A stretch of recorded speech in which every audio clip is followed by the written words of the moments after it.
far as what the upcoming year looks like, I'm not 100% sure what it's going to look like, but it was looking like a slimmer year.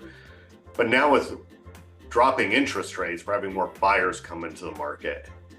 But what it could really open up is the sellers who've been waiting because they don't want to deal with fewer buyers and whatnot. I mean, we've had a year and a half of that now. There's a chance many of them could enter the market. I've got a number of listings coming up, which personally I think is great. I love working with listings. Yeah, it'll be interesting to see.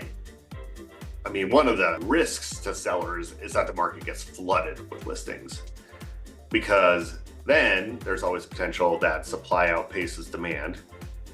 And if interest rates stay up in the higher sixes, that could happen, but we're just gonna have to see.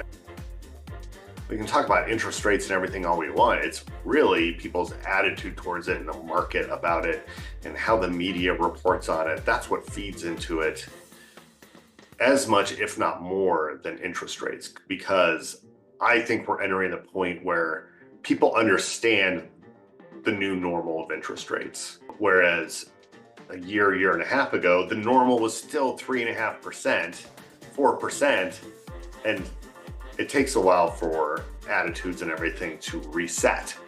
So now, like 7% is kind of become the norm, 7.5%. So I don't know exactly how people think in herds, but if we drop below 6% or even get down in the lower sixes towards 6%, that could initiate a lot more buyers.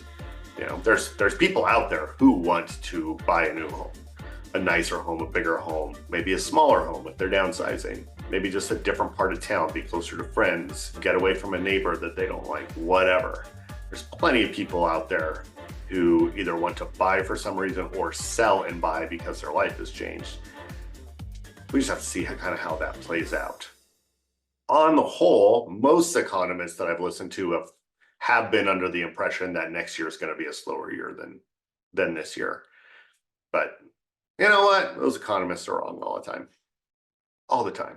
Everybody's just guessing. Like, if you are an economist in the media, it is just your job just to guess, just to say something. Well, you see, we're seeing the 10-year yield and this to that. So, what I think people can expect in the next year is mass chaos or everything's fine. Pay me now.